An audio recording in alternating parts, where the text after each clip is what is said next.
नमस्कार दोस्तों, स्वागत है आप लोगों का हमारे चैनल आरकेजीएस एकेडमी पर। आरकेजीएस एकेडमी चैनल को सर्च करिए, सब्सक्राइब करिए, वीडियो को लाइक एंड शेयर करना एकदम से मत भूलिएगा। मैं सभी प्रकार के स्टेट पब्लिक सर्विस कमीशन से लेकर के वनडे एग्जाम तक वीडियो आपको प्रोवाइड कराता रहता हूं। फिलहाल आज मैं उपस्थित हुआ हूं एक मुद्दा को लेकर के, और वो जो मुद्दा है इस समय इलेक्ट्रॉनिक मीडिया, प्रिंट मीडिया और लोगों के बीच बहस का विषय बना हुआ है। अभी जो हमारे यूपी के हाथरस में जो दुर्घटना घटी हुई है उस पर काफ़ी चर्चाएं गर्म हैं। तो फिलहाल आप न्यूज़ समाचार पत्रों के माध्यम से आप लोगों के पास सभी समाचार आपके पास पहुंच रहे होंगे। मेरा वीडियो बनने का मकसद ये नहीं है कि हाथरस में क्या हुआ। सभी लोग जानते हैं कि हाथरस में वो जो एक बाबा है, नामी गिरामी बाबा, जिनका नाम सूरजपाल यादव या नारायण सरकार हरि, या जिनको भोले बाबा के नाम से भी जाना जाता है, उनका सत्संग चल रहा था। और सत्संग में काफ़ी भीड़ जमा हुई थी। लगभग 40 से 50 हज़ार लोगों के बीच भीड़ इकट्ठा हुई थी और लोग उनका प्रवचन सुन रहे थे। प्रवचन सुनने के बाद जब बाबा वापस जा रहे थे तो मार्ग में जो तोरण द्वार लगाए गए थे, फिर रंगोलियाँ बनाई गई थी और कई प्रकार के तंबू सजाए गए थे। तो उस समय क्या हुआ कि उनके जाने के बाद जिस मार्ग से वो गए थे उस पर रंगोलियाँ बनी हुई थी। रंगोली के जो बारूद थे उसको लेने के लिए भक्तजनों की भीड़ उमड़ पड़ी और लोग ना तो एक दूसरे को देखे, सबके बीच बस यही एक प्रतियोगिता सी चल पड़ी कि कौन जो है बाबा के चरणों से स्पर्श जो हुआ है रंगोली का बारूद वो प्राप्त कर लेता है। और इसी दौरान भगदड़ मचती है, एक के ऊपर एक लोग जाते हैं और लगभग 150 लोगों की मृत्यु हो जाती है। बहुत ही हृदय विदारक घटना हुई और कुछ परिवार तो ऐसे थे जिनके एक साथ माँ बाप तक की मृत्यु हो गई। तो और ये सबसे बड़ी समस्या क्या है कि इसको आप लोग कहेंगे क्या? तो मेरा सीधा सीधा कहना है कि इसको मैं सीधे सीधे अंधविश्वास मानता हूँ, चाहे आप किसी भी नज़रिए से देखें। अगर चरणों की धूल का मतलब क्या हुआ है, चरणों का जो रंगोली बारूद उनके द्वारा जो उस जिस रास्ते पर वो चल के गए हैं, अगर इसको लेने के बाद अगर आपके घर की सारी पारिवारिक स्थिति सुधर जाती है, आप अमीर बन जाते हैं, आपको कोई कष्ट नहीं होता है, तो फिर आपके जीने का अर्थ ही क्या रह गया? फिर संघर्ष, विजय, तमाम चीज़ें जो जीवन के अंग है उनका कोई मतलब नहीं रह जाता है। अगर इसी तरह से सबको सफलता मिलती चली जाए, उनके कष्ट, रोग वगैरह दूर होते चले जाएं, तो फिर और भी जो साइंस ने जो तरक्की की है, सारी चीज़ें हैं, इन सब चीज़ों का कोई मतलब नहीं रह जाता है। फिलहाल मैं जो मुद्दा जो है उस पर मैं चर्चा करना चाहूँगा। अब अगर बात करें इन सब चीज़ों की, तो आधुनिक मतलब इस समय अगर देखा जाए तो पूरे भारत में लगभग 1.5 लाख बाबा हैं और 1.5 लाख बाबाओं में से कम 30 से 35 हज़ार रजिस्टर्ड बाबा हैं। मतलब कि उनको एक प्रकार से लाइसेंस दे दिया गया है कि आप अपने धर्म की दुकान चलाइए। तो धर्म की दुकान चलाइए तो ठीक है, लेकिन धर्म की दुकान चलनी चाहिए किसके आधार पे? मानव सेवा के आधार पे। मैं ये कहना चाहूँगा कि अभी जो दुर्घटना हुई है, ऐसा नहीं है, इसके पहले भी कुछ घटनाएं ऐसी हो चुकी हैं और ऐसी कोई गारंटी नहीं कि इसके बाद ऐसी घटना नहीं होगी। तो अब जब प्रशासन या सरकार सचेत हुई है, तो मेरा सरकार से या प्रशासन से अनुरोध है कि जितने भी इस तरह के बाबा हैं, उनके जो संगठन हैं और जो बड़ी-बड़ी लग्ज़री गाड़ियों में घूम रहे हैं, आलीशान बंगले हैं, अरबों की संपत्ति बना के रखे हैं और मिला-जुला करके हम लोगों की धार्मिक भावनाओं के साथ खिलवाड़ कर रहे हैं और अपने स्वार्थ की पूर्ति कर रहे हैं। अब अगर बात की जाए कि वास्तव में संत और महात्मा होता कौन है, तो अगर हम हिंदू धर्म की बात करें तो हिंदू धर्म में एक बड़ी ही अच्छी पुस्तक है। और अच्छी पुस्तक क्या है, मतलब लोकप्रिय पुस्तक है।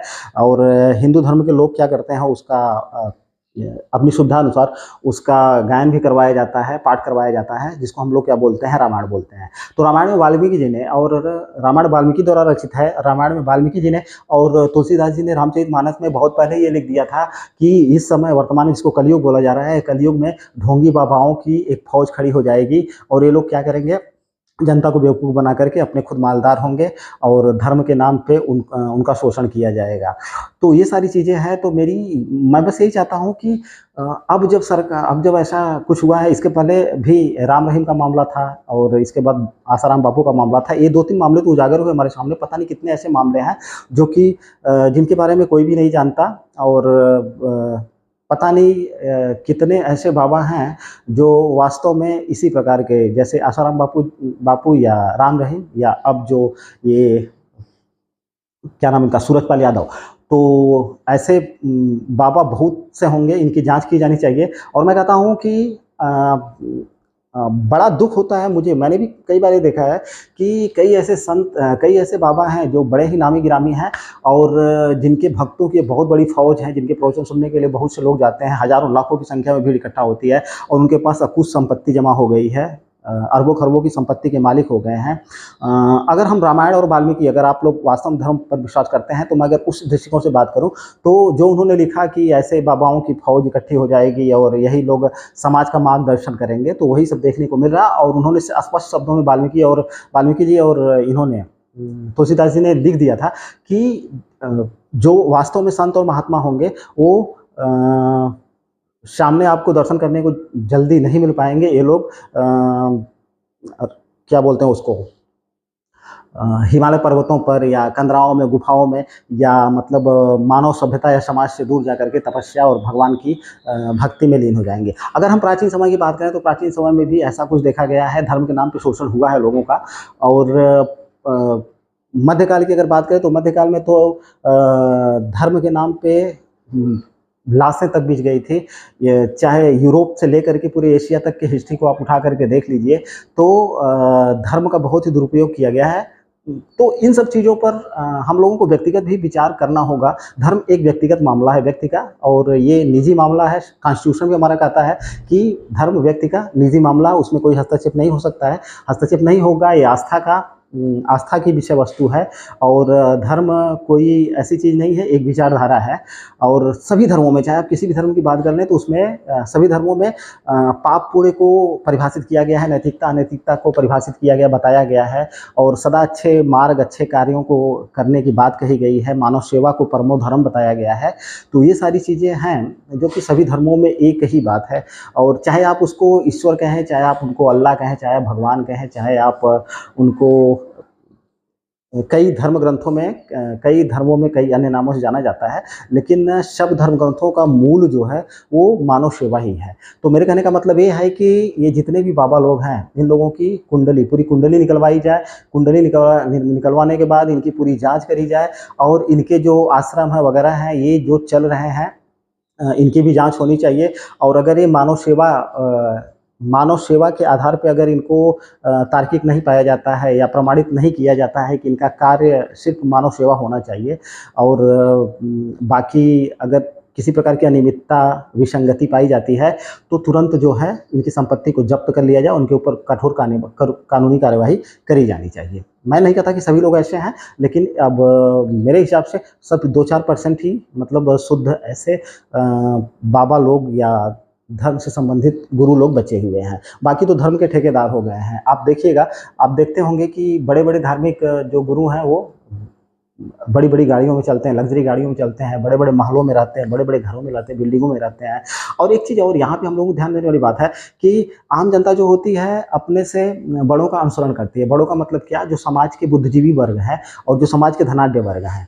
अब इन बाबाओं को ऊंचा उठाने में, या हम कह सकते हैं इन बाबों की प्रसिद्धि में कई सारी चीज़ों का योगदान रहा है। इसमें पॉलिटिकल राजनेताओं की भी भूमिका रही है, अधिकारियों की भी भूमिका रही है, और जो व्यावसायिक वर्ग है उनकी भी भूमिका रही है। मैं ये नहीं कहता कि ये लोग उनकी पूजा या उनको मानते हैं तो इसका ये मतलब नहीं होता कि उन्होंने उनके गलत कार्यों में कोई सहयोग किया, क्योंकि उनको भी नहीं पता है कि ये लोग क्या कर रहे हैं वास्तव में धर्म की आड़ में। अभी जो ये सूरजपाल यादव बाबा पकड़ा गया है, इसका जो लिंक अभी सामने आया है, तो जो पेपर माफिया हैं उनसे इसका लिंक जो है, पेपर लीक करने वाले जो माफिया हैं उनसे इसका लिंक सामने आया हुआ है।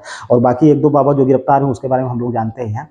तो इन सारी चीज़ों पर हम लोगों को भी, सरकार को, प्रशासन को भी ध्यान में रखना, प्रशासन को भी अब कठोर कार्रवाई करनी होगी। अब एक बार कदम जब आगे बढ़ गए हैं तो ऑल आउट की तरह मच्छरों को, यानी इस प्रकार के असामाजिक बाबा जो लोग हैं, या ढोंगी बाबा जिनको कह सकते हैं, इनको ढूंढ करके निकाल करके जेल यात्रा करवानी चाहिए। फिलहाल अगर थोड़ी सी, अगर मैं और चर्चा करना चाहूँ तो पहले भी हम लोगों ने देखा है कि मंदिर बहुत मंदिर विहार मठ हम लोग इतिहास उठा करके देखें तो यहाँ पर पहले तो इनका मेन जो आस्था के केंद्र होते थे और नैतिकता की पाठ और समाज के कल्याण के लिए या समाज का मार्गदर्शन करने के लिए इनकी स्थापना हुई थी और करते भी थे धर्माचार्य और गुरु लोग।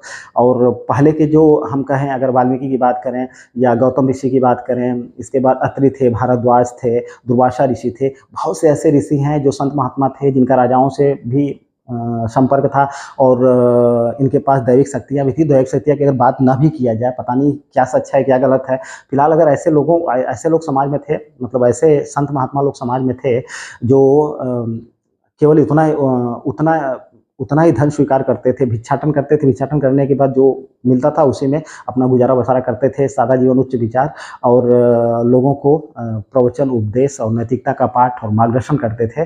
सच्चे अर्थों में वही संत और महात्मा थे या ऋषि थे जो जंगलों में कुटिया बना करके रहते थे और अध्यापन और दान लेना मतलब उतना ही दान स्वीकार करते थे जितने से कि उनकी दिनचर्या चल जाए। मैंने पहले ही बता दिया है, ये मेन उनका लक्ष्य होता था, इसलिए वो पूजनीय थी और आज भी हमारे लिए आदर्श हैं। आजकल के तो बाबा लोग पूछे मत, 2 करोड़ की गाड़ी में चल रहे हैं, अच्छे स्वादिष्ट व्यंजन खा रहे हैं और मतलब तमाम तरह की सुख सुविधाओं का उपभोग कर रहे हैं। और पीछे हमने मध्यकाल में अगर हम लोग देखें तो मंदिर, मस्जिद, मठ वगैरह जो थे, कई विहार ऐसे थे जो बाद में क्या हो गए कि जो विभिन्न धर्मों की आस्था के केंद्र थे उनमें क्या हो गया कि अकुश संपत्ति जमा होती चली गई। जैसे ठीक आज के काल में हो रहा है कि समाज का उच्च वर्ग जो है इनको दान खुले हस्त मुक्त हस्त से दान दे रहा है। उसी प्रकार से उस समय राजा महाराजा और जितने भी व्यापारी थे, व्यवसायी थे और जो जमींदार थे, मतलब समाज के जो उच्च तबके के लोग थे, इन लोगों ने मंदिरों को खूब दान दिया। और मंदिर जो है बाद में क्या हो गए कि विलासिता, अनाचार, व्यभिचार आदि के केंद्र बन गए थे और लगभग वो परंपरा आज भी कहीं न कहीं विद्यमान है। तो इस पर सिर्फ सरकार को या प्रशासन को ही नहीं, हम लोगों को विचार करना होगा कि धर्म एक अलग चीज़ है, धर्म सबका व्यक्तिगत निजी मामला है, ये आस्था का केंद्र है और इसको हम सिर्फ निजी ही रहने दें। सत्संग सुनना अच्छी बात है, प्रवचन सुनना अच्छी बात है, लेकिन किसी भी के प्रति आप वैज्ञानिकता का युग है तो किसी भी चीज़ को आप तर्क कसौटी पर कसिए। अगर वो आपके तर्क कसौटी पर सही उतरता है तब उसको आप अपने व्यवहारिक जीवन में उपयोग करिए या उसको मानिए, नहीं तो नहीं। फिलहाल मेरा वीडियो बनाने का यही मकसद था कि आप लोग भी थोड़ा सा इन सब चीज़ों से सचेत रहिए। रजिस्टर बाबा की जो मैंने बात करी है, बाद में आप कई तो गांव मोहल्ले गली गली में और ऐसे तो पता नहीं कितने घूमते हुए बाबा लोग आपको मिल जाएंगे। फिलहाल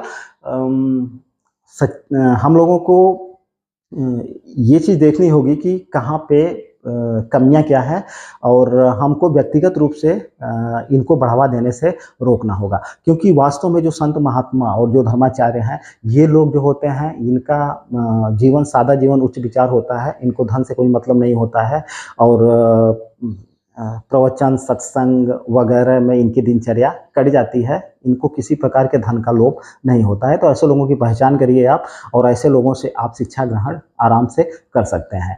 अब बाकी जितने भी जांच कराने के बाद सरकार को लगता है कि ये सब व्यभिचार, अनाचार या अनियमितता या किसी प्रकार की आपराधिक गतिविधियों में लिप्त हैं या असामाजिक गतिविधियों में लिप्त हैं या किस प्रकार से मानव की सेवा नहीं कर रहे हैं, तो ऐसे जो जितने भी संगठन हैं उनको प्रतिबंधित किया जाना चाहिए और उनकी संपत्ति को जब्त करके उनके ऊपर कठोर कार्रवाई की जानी चाहिए। फिलहाल वीडियो देखने के लिए बहुत बहुत धन्यवाद। प्लीज़ वीडियो को लाइक करें, शेयर करें और चैनल को सब्सक्राइब करना नहीं भूलें।